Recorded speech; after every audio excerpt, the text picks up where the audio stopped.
How many of us would spend our vacations traveling to underserved parts of the world so that we could help in some way? Teacher and adventurer Spencer Sekyer has. His new book takes that one step further, something he seems inclined to do in many ways. It's called Saving Mano, What a Baby Chimp Taught Me About Making the World a Better Place. And Spencer Sekyer joins us now to explain. Hi. Hi. It's very nice to meet you. Thanks for having me. Fantastic book. Thank you so much. Before we start talking about Mano, I'm going to take you back a little bit. Okay. We've got some pictures to show you. I think you recognize this young man. Oh my God. With the mullet and everything. So growing up as a kid, you were pretty athletic, and for a while you taught phys ed. Right. But how did you make the move from being a phys ed teacher to a teacher that taught social studies? Well, first of all, with the whole thing of being athletic, all my friends that I played with, he wasn't that good, really. But I had enough experience in athletics and physical education that I could teach my students from firsthand experience. You know, I played university football, junior hockey, so I knew that world. And when I made the transition to social studies, I wanted to be able to teach from experience, right? There's a line in the Matt Damon movie, Good Will Hunting, where Robin Williams' character's talking to Damon's character and said, you know, you're very smart, you know everything from the book, but do you know what it smells like in the Sistine Chapel? And I thought, perfect. Now I know what it smells like in the Sistine Chapel. It smells like sweaty tourists. But the fact that you can bring that experience back to your students about more than just the, you know, the history or what you can read in a book. You know, when people take their summer vacations, people are going to the cottage, or maybe they're going to a place where they can lie on a beach and eat great food. But instead, when you started teaching high school, you would spend your vacations traveling to places that people might not consider to go, including Afghanistan, Ethiopia, and Haiti. What prompted you to spend your vacations this way? Well, first of all, I mean, to me, there's nothing wrong with those vacations, and I've done those vacations too, and they're valuable and they can be enjoyable. But some of these places are places that are considered, you know, to be at war, for sure, civil unrest. For sure. But as far as the nice places, I mean, it's like I'm on the lake in the Okanagan. There's got to be something a little bit more. Like you have all this opulence, and yeah, I was drawn to places to learn for myself, and I wanted to teach from experience. And a colleague of mine, Dan Redeker, just a beautiful man, he lost his young daughter. And sitting in that service, you know, hundreds of people, and just to listen to her mission in life was just to help, just to do good in the world. And, you know, you're saying this one beautiful young soul is never going to have that opportunity. What's stopping me? What's stopping me from going out? And that's kind of when the light went on, and I just, you know, and I proposed it to my wife, and she's like, do it. Do it. She's always been so supportive, and really, in a lot of ways, I hope that this book does Melissa justice. I still get emotional, actually, even thinking and talking about it now. And I hope that part of her legacy is that this can inspire people to go in the world and do some good. So you decide that the first place that maybe you could go and help and then bring back what you learned to your students, you decide to volunteer in Sierra Leone. Right. How prepared were you for the experience of teaching in a country that was recovering from civil war? I was not, to be blunt. It was like, I kind of had a philosophy of the first place to get back to me, that's where I'm going. And so I'd applied to numerous places. I had a fascination with Sierra Leone because of their civil war and the situation with the blood diamonds. And then they spoke English, so I thought. And so okay, this would be a good first place to go. And yeah, I just went there and was really unprepared for the discrepancy of my expectations and what was reality on the ground in Sierra Leone. At that time, I think the UN had rated it the second least livable place on the planet. And when I went in, it was like, I'm on a positive, every other travel is seemed relatively easy in comparison. Yeah. Did you second guess yourself? Did you, at any point when you were there, did you think, what have I done? When I landed, so what have I got myself into? For sure. I mean, it was, but ended up being such a positive, amazing experience, and the people to go through such devastation and to have such beauty. They talk, they sing, they're happy. It was a real eye-opener. People by Western standards that don't have much, was a very profound experience for me. And how did your experience in Sierra Leone translate back into the classroom once you got back to Edmonton? Well, again, my hope was that I could inspire my students, and part of it was just to come back with such a sense of gratitude, of how lucky we are. So, for instance, when I'm leaving, kids are crying, they're bawling because, can you pay for my school? It's $60, $70. Of course I can. But can I pay for years and years and years? And here we are in Canada, we've got free education. We've got every opportunity. And you can't blame a 14, 15-year-old kid for not appreciating that. I didn't appreciate it as an adult. So just to instill that upon my students is how lucky we are to live in this society of Canada and North America. Well, this book is this book is basically about the journey that you took as someone who hadn't really traveled. You start to travel, you see the world, and then you fall in love with animals and you're rescuing animals. But when you were a child, you never had a pet.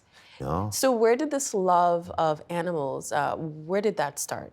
Well, there's a couple stray cats that kind of hung around our place, but yeah, for the most part, I grew up in a hunting family, so animals were outside. Again, I think a lot of that was a product of the time, but got a dog. I was with a girlfriend. She insisted that we get this dog. I didn't want the dog. Got this dog, and then it just opened up this whole world of unconditional love and love to another being of another species that I didn't know existed, and awakened in me, feelings and like such compassion and far more intelligence, far more personality than I ever imagined, capable of another species. And it's my first dog, Chloe, and that kind of opened up this whole thing of animals. So just in going to these different regions, I'd always end up, helping some stray kitten or some dogs in Afghanistan or whatever, and I realized that was my passion. And then eventually you meet Emma. Who is Emma? Emma, oh yeah, dear Emma. So outside my guest house in Kabul, there was obviously this stray street dog had just had, puppies. And again, not to disparage the people of Afghanistan, because, sometimes the dogs are not friendly. Sometimes they have got disease. Sometimes the people are in difficult situations. So animals are further down the hierarchy, but Emma wasn't treated well. Rocks thrown at, she might get hit by a broomstick for sleeping in the wrong place. So one night I just saw her across the road, and just being an animal lover, and not saying that this was the smartest thing to do, but I walk over to pet her, and she looked up at me with those soulful eyes, and she just rolled over on her back. She just wanted a belly rub, and it's like, but in the book, you even described that, the dog had like fleas jumping everywhere. Well, yeah, and like I said, I don't think it's necessarily the smartest move I've ever done. But then she followed me everywhere when I had this constant companion. And then a couple days later, it was at night, and there's a street light. I heard a noise, and the gutters there are like kind of cement ditches. And I looked over and I saw this white wriggling mass. I knew right away what it was. It was her puppies. So just started feeding them and sneaking them food and whatnot, and they kind of unfolded from there. And you kind of just stopped the story there, but you eventually bring Emma and her puppies to Canada. You find homes for all the puppies. Looking back, what do you think about that guy when he did that? Like, it's because you spent a lot of money and time for dogs that you found in a different country. Right. It was just, I don't know. Like, why do it? It was an emotional connection. Like every soul, every spirit's got a meaning, and it was.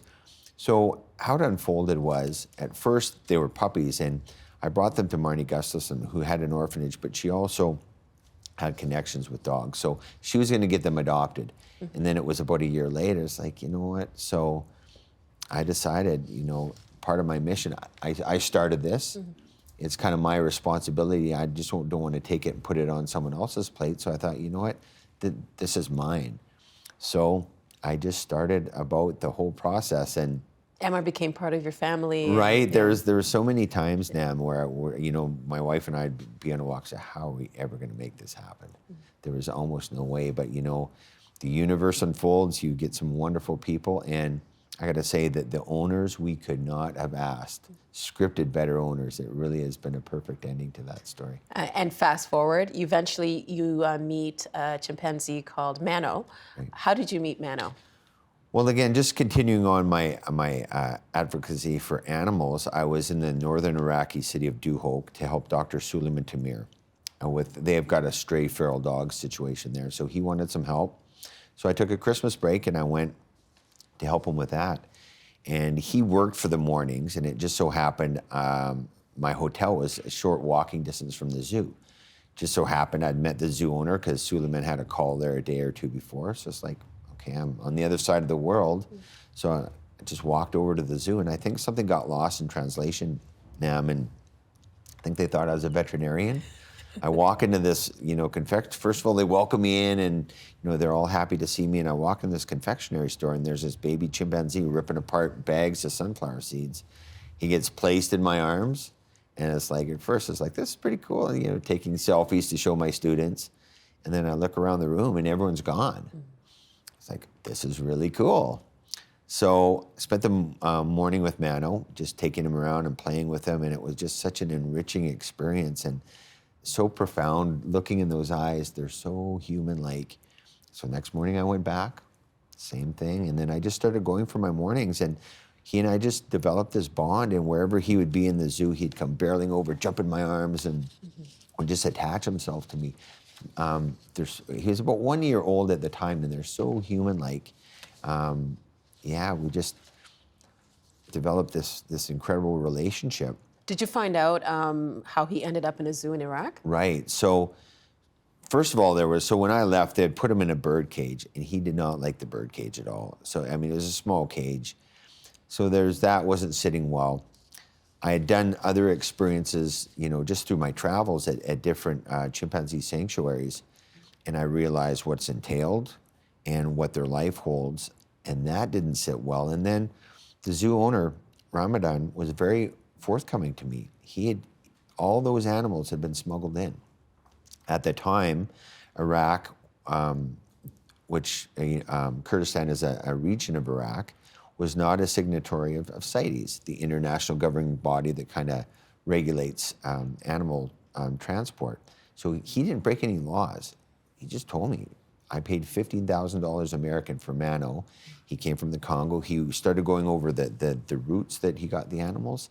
And so the fact that Mano was taken from the wild kind of made this even more urgent calling for me, is that this is not right. And this urgent call was for you to get him back into the wild. Correct. Well, at that time, I thought maybe best case, maybe I could get him at an accredited zoo, somewhere where he's got, you know, at least somewhat of a normal situation. As it unfolded, I mean, the place where he ended up is the absolute most wonderful, best place that we could have ever hoped for. That Sweetwater Chimp Sanctuary in Kenya. Okay, we'll talk more about that, but I wanted to read something that you write in the book. Sure. In Saving Manno, you write, there's no way anyone can truly tame apes. They're just too intelligent, strong, and unpredictable. Much as we giggle at entertainment chimps, the ones we see in videos riding tricycles or scooting around on skateboards, always in human clothes and grinning widely, that's a life chimps will only tolerate as juveniles. By the time they hit puberty around 7 or 8, they're impossible to handle, deadly even. Did the fact that Mano, did the fact that he would grow up to be impossible to handle, as they referred to him in the zoo, mean that there was a ticking clock on how much time you had to rescue him from the zoo in Dohuk? Well, part of it, I mean, first of all, I had no idea it was going to take 3 years. He was about 1 year old, so it was around 7 or 8, so we did have a little bit of time. But more than anything, I understood, in order for that to happen, whenever you see an entertainment chimp or a chimp, and one way or another, they've been ripped apart from their family. The older chimps, you can't manage them. They're too intelligent, they're too strong. What happens is they go in and they kill the family to take the infant out. I don't think a lot of people realize that when you see an entertainment chimp, that is what is involved. And no, there, I feel sometimes I almost do a disservice because people see me with Mano or when he was in these cute little clothes and they're so human-like. It's like, even friends of mine, I want one.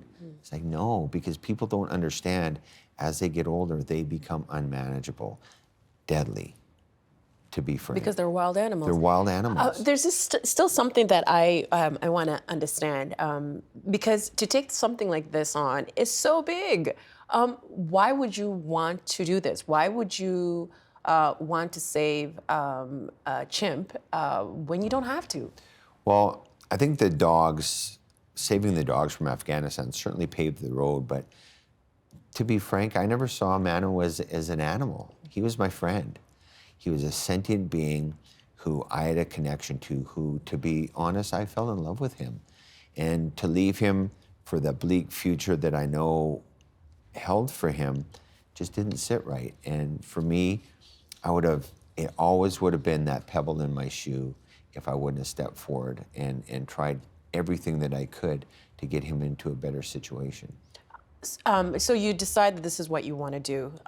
Why didn't you just make a negotiation with the owner of the zoo to buy Mano from him? Well, that was certainly my first is, look, I'll pay for him. First of all, he wanted $15,000 American, but then as you get into this, you understand the people that know would advise against it because what happens? You're just perpetuating that trade. So yeah, so you buy it and then you're making, in essence, what they're doing profitable and they go and get another one. So that was off the table as far as paying him outright. We offered other things. He was not interested. Ramadan wasn't really interested. He wanted his $15,000 investment. And so that was a stumbling block. At the beginning stages of this, you sent a bunch of emails to a bunch of people. Some responded, some didn't. But eventually, you meet Jane Goodall, who you see in this picture. How did she become involved in the quest to save Mano? An integral part. Well, first of all, through one of these online relationships, which was huge. Cheryl Bernard, her husband had a relationship with Barzani, the Kurdish prime minister, who stepped in and said, no, that chimp will be removed from that zoo. That was a huge step. But then we had nowhere for him to go.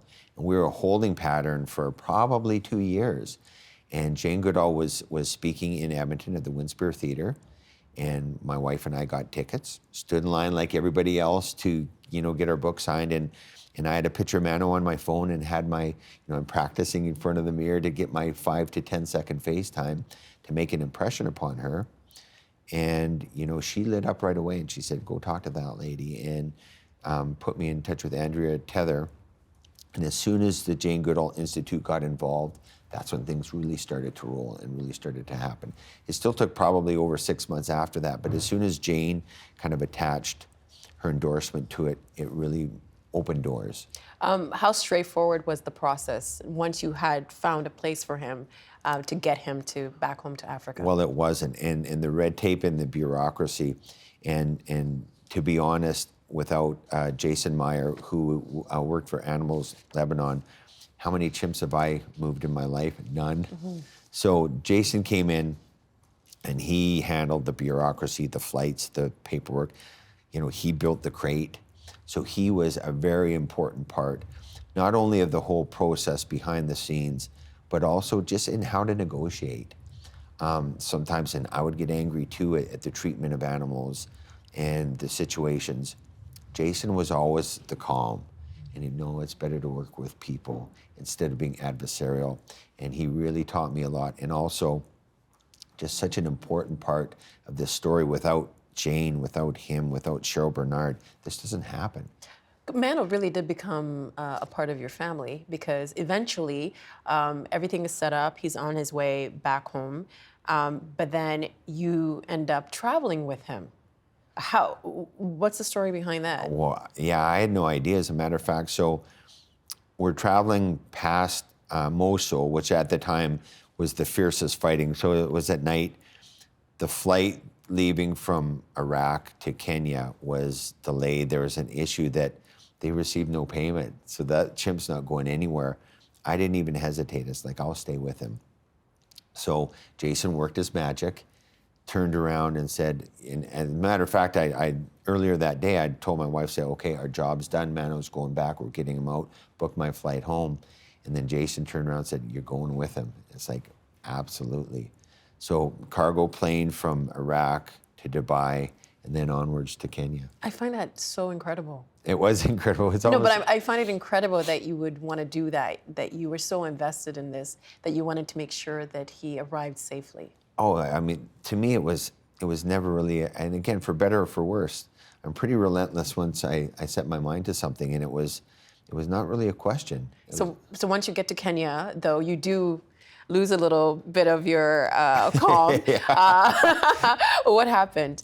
Well, yeah, so when he landed in Kenya, they, I got to see him, and there was a big mob. It was kind of a international event. There, reporters and news agencies from all over the world, and so it was really something. And so he's placed in the back of this truck, and I didn't know this, but they had called quarantine on him, so which means there's no more human contact. Mm-hmm. So we arrived to the. We're in separate vehicles, so we arrived at Opajeta in the middle of the night, and I was going to go with Mano, and it was like, no, you're not going with Mano. Mm-hmm. And it was, there's been quarantine, and I mean, I've certainly handled situations better in my life. Because you were yelling at them, you were chasing them. That was not pretty. And again, sometimes I just feel like I can will anything to happen, as if my drive is enough, and But you were really worried about his well-being. Absolutely. And in retrospect, next morning when I had a cooler head, it was really a positive thing that they took this so seriously that they were not going to compromise the health. And in all honesty, it was my ego, so I could get my goodbye. What's best for the animal? And that left me with a good sense of well-being, that he was in good hands, that they were taking this seriously. What challenges did Mano have to experience once he was in the sanctuary? Well, first of all, things had changed. So back in Iraq, he was now part of a family, which at that time there was no issues, but he was, in essence, he was human. So when we arrived to Kenya, they had to put him in quarantine for 3 or 4 months. And so he had no contact. And I was really worried about his psychological well-being. And then the whole process, so when he was released from quarantine, Opajeta, which is the larger conservancy which houses the Sweetwaters, contacted me and said, do you want to be part of this? Absolutely. So I went back to Kenya and was kind of part of the whole integration process, and realized how complex that was. Is just because we got him there, we were still not out of the woods of him getting accepted into the troop. So how it works is, first he's in a cage adjacent to the females, and there's a surrogate. There was one motherly chimpanzee that had adopted a few, but Mano still, in all likelihood, thought that he was more human because he'd only lived with humans. And so he was freaked out. He was not doing well. He, like, in the corner.